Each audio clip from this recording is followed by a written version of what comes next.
अस्सलाम वालेकुम viewers, I am Mohammad Ibrahim on the platform of dimensional physics. Viewers, आज हम डिस्कस करेंगे electrostatic chapter number 12 of second year physics, topic capacitor.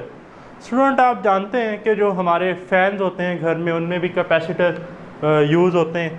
ठीक है जी। जो हमारे सेल की बैटरीज़ हैं, रिचार्जेबल जो हमारी बैटरीज़ हैं, ठीक है जी, उनमें भी कैपेसिटर जो हैं वो यूज़ होते हैं। इसी तरह हमारी जो बैटरीज़ हैं यूपीएस वगैरह की, जो रिचार्जेबल हैं, उनमें भी कैपेसिटर्स जो हैं वो लगे हुए होते हैं। हर कैपेसिटर की अपनी कैपेसिटेंस होती है, अपनी एबिलिटी होती है चार्ज को स्टोर करने की।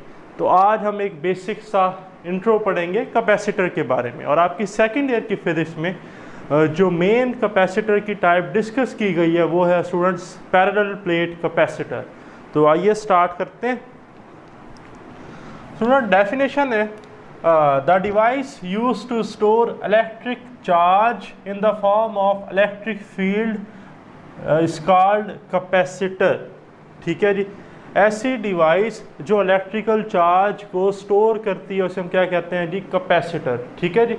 तो आपकी जो टेक्स्ट बुक है सेकेंड ईयर की, उसमें जो मेन टाइप जो डिस्कस की गई है वो है जी पैरेलल प्लेट कैपेसिटर।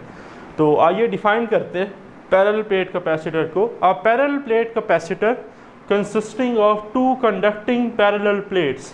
दो क्या होंगी स्टूडेंट्स? कंडक्टिंग पैरेलल प्लेट्स होंगी that are separated by a distance d। ठीक है जी। जिनके दरमियान फासला क्या होगा? d। और इन प्लेट्स के दरमियान कोई भी मीडियम लाइक एयर, वैक्यूम या कोई भी इंसुलेटिंग मीडियम जिसे डाइलेक्ट्रिक कह सकते हैं वो मौजूद होगा। ठीक है जी। और इन प्लेट्स को हमने किससे अटैच किया हुआ है? एक वोल्टेज बैटरी से, और साथ हमारे साथ जो आप देख रहे हैं वो क्या है जी? स्विच। तो स्टूडेंट, एक्सपेरिमेंटली ये ऑब्जर्व किया गया, जैसे ही इसको क्लोज सर्किट बनाया गया, ये स्विच कनेक्ट कर दिया गया इनिशियली जब वोल्टेज ज़ीरो था, तो इन प्लेट्स पर जो चार्ज है वो भी क्या था? ज़ीरो। लेकिन जो ही वोल्टेज अप्लाइड किया गया, यानी कि वोल्टेज ज़ीरो नहीं है, तो इन पर चार्ज भी ज़ीरो नहीं था, ये प्लेट्स चार्ज होना शुरू हो गई। आप देख रहे हैं कि ये वाली प्लेट पॉजिटिव के साथ कनेक्ट है, तो इस पर चार्ज कौन सा आ गया? पॉजिटिव। ये वाली नेगेटिव के साथ कनेक्ट है, तो इस पर चार्ज क्या आ गया जी? नेगेटिव। क्लियर हो गया जी। बाकी चार्ज कैसे आया? चार्जिंग डिस्चार्जिंग का क्या प्रोसेस है? आरसी टाइम कांस्टेंट क्या है? वो इस चैप्टर का लास्ट टॉपिक है, इंशाल्लाह हम उसमें डिटेल में डिस्कस करेंगे। ठीक है जी। तो यहाँ से स्टूडेंट एक रिज़ल्ट पता चला कि अगर वोल्टेज की वैल्यू बढ़ा दी जाए तो चार्ज की वैल्यू बढ़ जाएगी प्लेट्स पर। ऐसा है ना? इसका मतलब कि अगर वोल्टेज कम होगा तो चार्ज भी जो है वो भी प्लेट्स पे कम होगा। तो इट्स मीन कि चार्ज और वोल्टेज के दरमियान डायरेक्ट रिलेशन है। ठीक है जी। Q is directly proportional to the applied voltage. Voltage बढ़ाएंगे, चार्ज भी बढ़ेगा। ठीक है जी। तो अब आप देखिए स्टूडेंट कि ये तो प्रोपोर्शनलिटी कांस्टेंट है, जैसे इसे ख़त्म करेंगे तो यहाँ पर कोई ना कोई कांस्टेंट आएगा। तो कैपेसिटर के केस में कांस्टेंट आता है जी C, जिसे हम कहते हैं कैपेसिटेंस। क्या कहते हैं जी? कैपेसिटेंस। मार्क कर लें, very important for short question. अक्सर पेपर में शॉर्ट आ जाता है, MCQs में भी पूछा जाता है। तो ये पूरा जो टॉपिक है ये हमारा MCQs प्लस शॉर्ट क्वेश्चन के लिए काफ़ी इम्पोर्टेंट है। ठीक है जी। तो डेफिनेशन क्या है जी?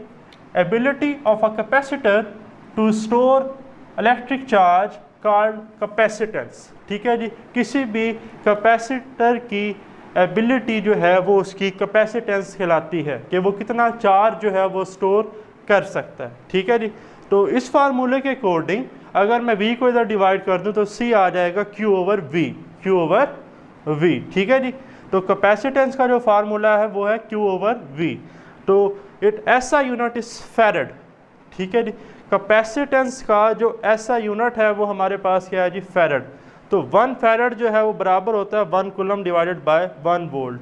The capacitance of a capacitor is said to be 1 farad if 1 coulomb of charge is delivered by a battery if the potential difference between the plates of a capacitor is 1 volt। ठीक हो गया जी। Battery जो है उसके पास potential हो 1 volt का, और capacitor पे जो प्लेट्स पर चार्ज आएगा वो 1 कूलम होगा, तो कैपेसिटेंस कितनी होगी 1 फैरड। तो 1 फैरड को सिंपली लिखा जा सकता है 1 कूलम पर वोल्ट। ठीक है जी। तो आ जाए यूनिट के बाद इसकी डायमेंशन पर। ठीक है जी। तो ये मार्क कर लीजिएगा, लिख भी लीजिएगा कि ये हमारी टेक्स्ट बुक में नहीं लिखी हुई। ठीक है जी। तो ये आपके लिए एडिशनल पॉइंट है। तो फैरड की डायमेंशन होती है जी m-1 L-2 T4 A square. अब सवाल ये पैदा होता है ये डायमेंशन आई कैसे। तो देखें सिंपल वही फार्मूला कैपेसिटेंस का Q/V, जिनके यूनिट्स मैंने लिख ली हैं कूलम पर वोल्ट। अब कूलम जो है सिंपली जहाँ पे भी कूलम आएगा वहाँ मैं लिखूंगा Q = IT से एम्पेयर सेकेंड। अच्छा V क्या है जी, वोल्टेज की वैसे हमने डायमेंशन भी प्रूव की थी, देख लें V = W/Q। एक दफ़ा मैंने दोबारा लिख दिया। ठीक है जी। वर्क क्या है, फोर्स इंटू डिस्प्लेसमेंट FD/Q। तो ये मैंने सारी जो है फोर्स की डायमेंशन क्या थी जी kg ms-2, तो देखें ये लिखी हुई kg ms-2 ये फोर्स की है, साथ d ये मीटर की, चार्ज की फिर मैंने भी बताया कि IT है तो एम्पेयर सेकंड, ऊपर है पर एम्पेयर, ये ख्याल करना है इधर क्या है पर एम्पेयर, इधर भी क्या है पर एम्पेयर। सॉल्व किया ऊपर जाके माइनस हो गए। अब -1, जैसे ही मैं -1 को ओपन करूंगा ये भी पॉजिटिव होगा, ये भी पॉजिटिव होगा, जो जो भी माइनस वाले हैं सारे क्या हो जाएंगे पॉजिटिव। रीअरेंज करके लिखा है, जमा किया है, तो जी ये मेरे पास इसका बेस यूनिट आ रहा है। तो इससे मैंने इसकी स्क्वायर ब्रैकेट में डायमेंशन लिख ली m-1 L-2 T4 A square. ठीक है जी।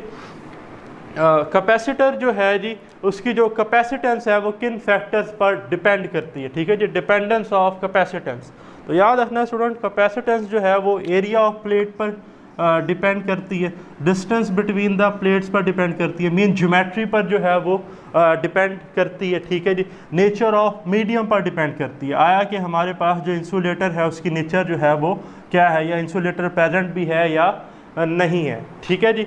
तो ये आज का हमारा टॉपिक था। अगर आपका इससे रिलेटेड कोई क्वेश्चन है तो आप कमेंट्स में जो है वो डिस्कस कर सकते हैं। और मेरा आपसे एक फिर क्वेश्चन जो कि आपने कमेंट्स में मुझे बताना है, आपने सीरीज़ और पैरेलल कॉम्बिनेशन का फार्मूला जो है वो कमेंट्स में मुझे बताना है कि कैपेसिटेंस का सीरीज़ या जो पैरेलल कॉम्बिनेशन का फार्मूला है वो क्या है। अल्लाह हाफिज़।